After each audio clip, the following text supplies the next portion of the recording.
ناظرین، آپ نے غور کیا ہوگا کہ بہت سارے ایسے لوگ ہوتے ہیں جن کے جسم میں گلٹیاں بنتی جاتی ہیں۔ یہ گلٹیاں جسم میں کہیں بھی بن سکتی ہیں۔ کچھ گلٹیاں عام گلٹیاں ہوتی ہیں، بے ضرر سی ہوتی ہیں، لیکن کچھ گلٹیاں ایسی ہوتی ہیں کہ جو بہت خطرناک بھی ثابت ہو سکتی ہیں۔ اب یہ آپ نے دیکھنا ہے کہ آپ کے جسم کے اندر اگر کوئی گلٹی ہے تو وہ کس قسم کی ہے۔ ناظرین، کچھ گلٹیوں کو آپ نظر انداز کر سکتے ہیں، لیکن کچھ کو نظر انداز کرنا اپنے صحت اور اپنی زندگی کے ساتھ سمجھ لے کہ دشمنی ہے۔ غور سے سنتے جائیے کہ کون سی گلٹیاں جن کو نظر انداز کر سکتے ہیں، کون سی جن کو نہیں کر سکتے۔ ناظرین، جو پہلی قسم کی عام گلٹی ہوتی ہے جس کو لیپوما گلٹی کہتے ہیں، یہ سکن کے نیچے، جلد کے نیچے بنی ہوتی ہے، اور یہ نرم چربی کے گھومٹ سے، مطلب یہ ہے کہ جیسے چربی جمع ہوتی ایک پتھر ٹائپ بن جاتی ہے، لیکن پھر بھی مطلب دبانے سے دبتی ہے، اور جو عام طور پر بازو میں بھی باندھ سکتی ہیں، گردن کے سائڈوں پہ بھی باندھ سکتی ہیں، کمر پہ بھی باندھتی رہتی ہیں، اور یہ چھونے سے حرکت کرتی ہے۔ ٹھیک ہے، آپ اس کو دائیں بائیں گلٹی کو کر سکتے ہیں۔ اور اس کی ایک اور نشانی ہوتی ہے کہ اس کو دبانے سے عموماً درد نہیں ہوتا۔ یہ وہ گلٹی ہے کہ جس کو آپ مطلب لائٹ تھوڑا سا لے سکتے ہیں، ویسے تو کسی چیز کو بھی لائٹ نہیں لینا چاہیے۔ ایسی گلٹیوں کو عام زبان میں لیپوما کہتے ہیں۔ ناظرین، ایک اور قسم کی گلٹی ہوتی ہے جن کو سسٹ کہتے ہیں۔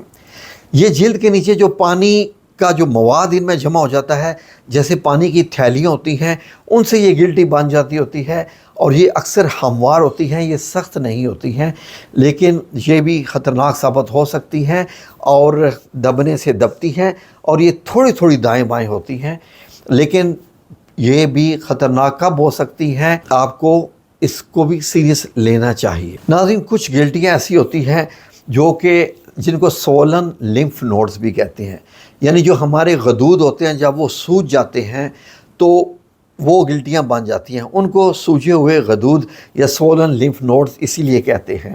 ناظرین، جسم میں کبھی بھی کوئی انفیکشن جب ہوتی ہے، جیسے کہ آپ کو زکام ہو گیا یا گلے یا بلغم یا کمر میں اس طرح کی گلٹیاں بنتی جاتی ہیں، لیکن ایسا ہوتا ہے کہ جیسے ہی انفیکشن آپ کی ختم ہو جاتی ہے، زکام ٹھیک ہوتا گیا یا بلغم ٹھیک ہوتی گئی اس طریقے سے، تو یہ بھی ٹھیک ہوتی جاتی ہیں۔ یہ وہ عموماً بغل میں یا کمر میں بھی بن سکتی ہیں، اور گلے میں بھی یہ بنتی۔ ناظرین، کچھ گلٹیاں ایسی جو خواتین کی چھاتی میں بنتی ہیں، ان کو فائبرائڈ ڈینوماس کہتے ہیں۔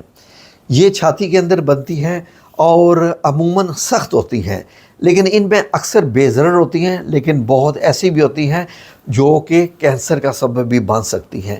ویسے تو کسی گلٹی کو بھی نارمل نہیں لینا چاہیے، جب گلٹیاں بننا شروع ہو جائیں تو ڈاکٹر صاحب کو چیک کروانا چاہیے، لیکن کچھ ایسی گلٹی جس کو دبانے سے درد ہو، اور ایسی گلٹی جس کے اوپر سکن ریڈ ہونا شروع ہو جائے، یعنی ایسے لگے کہ جیسے سکن کے اوپر زخم ہو گیا ہے اور نیچے گلٹی ہو، وہ گلٹی آپ کے لیے خطرے کا باعث بن رہی ہو۔ اب ناظرین، کب آپ کو ڈاکٹر کے پاس جانا چاہیے؟ جب آپ کی گلٹی کی کیا صورت حال ہو جائے، یعنی وہ سخت ہو اور اپنی جگہ سے جب آپ اس کو ہلانا چاہیں تو وہ بالکل نہ ہلے، وہ خطرے کا باعث ہے۔ گلٹی کا سائز تیزی سے بڑھ رہا ہو، یعنی کہ آج اتنی تھی آپ کو محسوس ہو کہ دنوں میں ہی سائز بڑھ رہا ہے، وہ بھی خطرناک ہے۔ اب جب چھونے پہ درد محسوس نہ ہو ابتدائی مراحل میں، اور بعد میں درد محسوس ہونا شروع ہو جائے، تب بھی آپ ڈاکٹر کے پاس ضرور جائیں۔ اب گلٹی کے اوپر جلد کی رنگت جو ہے، اگر وہ تبدیل ہو رہی ہو اور گلٹی کے اوپر زخم بن رہا ہو تو آپ ڈاکٹر کے پاس ضرور جائیں۔ آپ کی گلٹیاں بڑھ رہی ہیں اور آپ کو بخار بھی رہ رہا ہے اور وزن بھی کم ہو رہا ہے، تو امیڈیٹلی ڈاکٹر کے پاس جائیں اور چیک کروائیں۔ ناظرین، جیسے کہ میں نے کہا کہ کچھ گلٹیاں تو غائب ہو جاتی ہیں انفیکشن کے ساتھ، لیکن کچھ ایسی گلٹیاں جو غائب ہو ہی نہیں رہی، پرماننٹ ہیں جسم میں اور درد بھی کروا رہی ہیں، تو پھر آپ کو الٹرا ساؤنڈ کروانا چاہیے یا بایوپسی بھی کروا لیں، تو اس سے بھی اس کا رزلٹ نکل آئے گا۔ لیکن میں آپ کو ایک علاج بتانے لگا ہوں، بڑا ہی خوبصورت ہے ان گلٹیوں کا۔ یہ گھریلو علاج ہے، لیکن ڈاکٹر صاحب کے پاس آپ ضرور جائیے، لیکن یہ گھریلو علاج ہے جو کہ گلٹیوں کے لیے بڑا ہی مفید ہے۔ آپ نے کیا کرنا ہے کہ روزانہ صبح اٹھ کر نمبر 1 علاج آپ یہ کر سکتے ہیں کہ 3 انجیر کھا لیجئے۔ انجیر گلٹیوں کو ختم کرتی ہے۔ ایک اور علاج بھی ہے، اگر انجیر مہنگی ہے، آج کل بہت مہنگی ہے، اول اگر انجیر نہیں لے سکتے تو ایک اور کام کریں، 3 قسم کی چیزیں آپ کو لینی ہیں، لکھ لیجئے یاد سے، کست شیری، کلونجی اور مہندی کے پتے. یہ آپ کو پنساریوں سے مل جائیں گے. آپ نے ان تینوں چیزوں کو پیس لینا ہے. سب کے گھر میں گرائنڈر ہوتے ہیں، ورنہ ہاون دستہ سے بھی جو ہے وہ کوٹ کے آپ اس کا پاؤڈر بنا لیجئے.